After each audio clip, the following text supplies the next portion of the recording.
بسم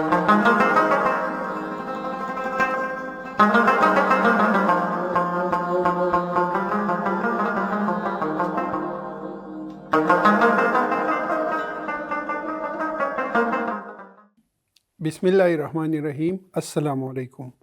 د پښتو اولسم سبق ته په خیر راغلی. تاسو څنګه یئ او کورنۍ مو څنګه ده؟ ستاسو په ګړۍ کې څه وخت دی؟ زه ښه یم او زما کورنۍ هم ښه ده. زما په ګړۍ کې د ماسپښین 4 بجے دی. پچھلے سبق میں آپ نے پشتو میں وقت بتانا سیکھا.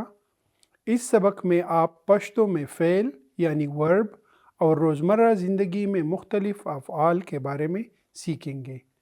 اس سبق کے بعد آپ پشتو فعل کے بنیادی فارم یعنی انفینیٹیو کے بارے میں جان چکے ہوں گے. آپ انفینیٹیو کے ساتھ پروناؤن کے مطابق آخری حرف لگا سکیں گے.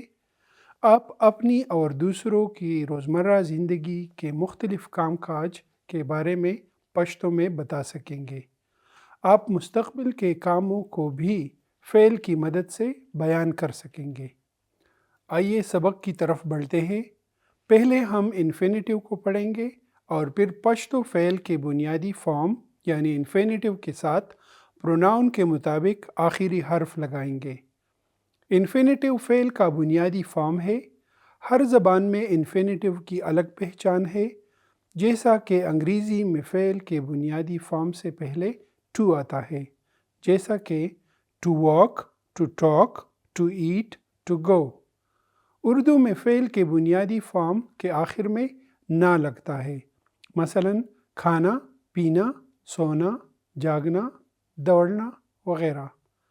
پھر ان کے آخری حرف کو ہٹا کے پروناؤن کے جنس اور تعداد کے مطابق رد و بدل کی جاتی ہے، جیسا کہ کرتا ہوں، کرتی ہوں، کرتے ہیں وغیرہ. پہلے ہم پشتو انفینیٹیو کے اقسام کا ذکر کرتے ہیں. انفینیٹیوز کا آخری حروف کے لحاظ سے یہ اقسام ہیں. ایک وہ جن کے ساتھ صرف لام کا اضافہ ہوتا ہے. دوسرے وہ جن کے ساتھ یہ دال لام لگتا ہے. اور تیسرے وہ جن کے ساتھ سین تے لام لگتا ہے. اب ہم ہر ایک کو باری باری تفصیل سے پڑھیں گے اور ان کو جملوں میں استعمال کریں گے.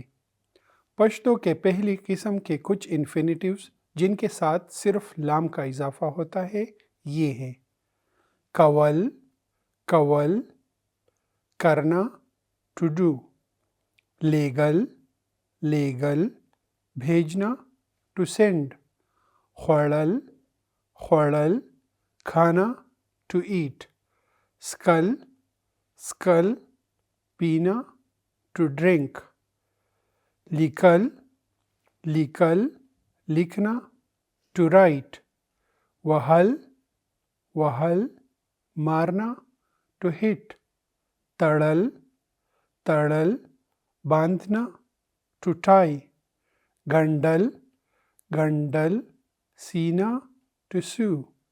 فعل حال میں جملے بناتے وقت ہم آخری لام کو ہٹا کے پروناؤن کے مطابق آخری حرف لگاتے ہیں.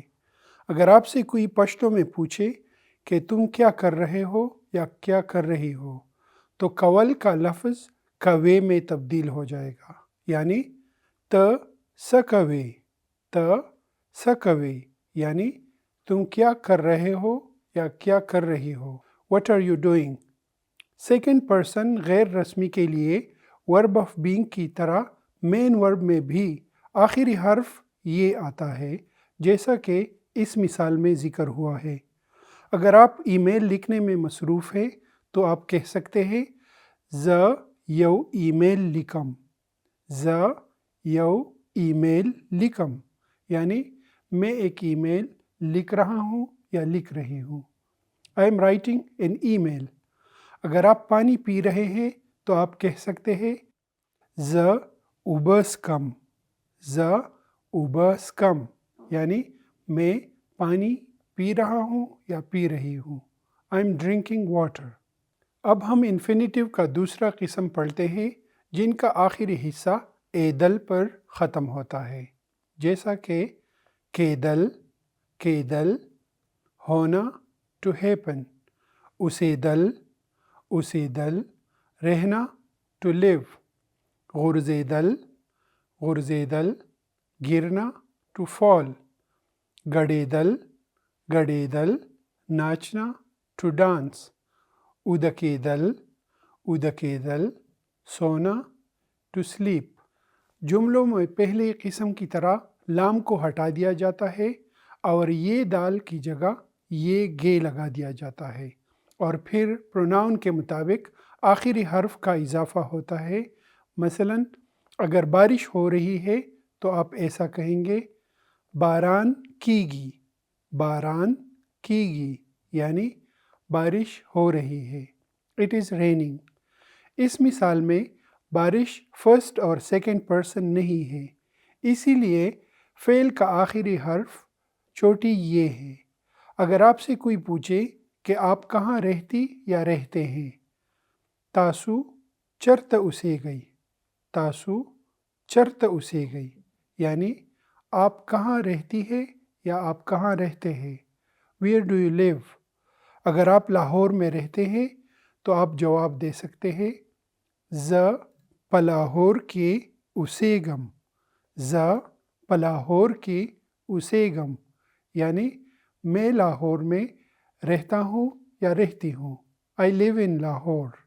اب ہم انفینیٹیو کی تیسری قسم پڑھتے ہیں جن کے آخر میں ستل آتا ہے، جیسا کہ سملا ستل، لیٹنا ٹو لے ڈاؤن، لوستل پڑھنا ٹو ریڈ، کیناستل بیٹھنا ٹو سٹ۔ جب ہم اس قسم کے انفینیٹیوز کو جملوں میں استعمال کرتے ہیں تو عموماً ہم فعل حال میں ستل ہٹا دیتے ہیں اور حسب معمول پروناؤن کے مطابق آخری حرف کا اضافہ کرتے ہیں، جیسا کہ اگر کوئی آپ سے پوچھے کہ عائشہ کیا کر رہی ہے، یعنی عائشہ سکوی یعنی عائشہ کیا کر رہی ہے، what is عائشہ doing۔ اگر وہ کتاب پڑھ رہی ہے تو آپ جواب دے سکتے ہیں ہاغا کتاب لولی یعنی وہ کتاب پڑھ رہی ہے، she is reading a book۔ مستقبل میں جملے بنانے کے لیے آپ صرف فعل حال کے جملے میں پروناؤن کے بعد با لگائیں اور جملہ خود بخود مستقبل میں تبدیل ہو جائے گا، جیسا کہ اس مثال میں ذکر کیا گیا ہے۔ اگر آپ کہنا چاہیں کہ میں یہاں بیٹھوں گا یا بیٹھوں گی تو آپ کہہ سکتے ہیں زبا دلتا کینم یعنی میں یہاں بیٹھوں گا یا بیٹھوں گی، I'll sit here۔ مجھے امید ہے اب آپ بھی انفینیٹیو کے ان 3 اقسام کی مدد سے روزمرہ کام کاج کے بارے میں بتا سکتے ہیں۔ ملتے ہیں اگلے سبق میں، خدای پامان پمخا مخا۔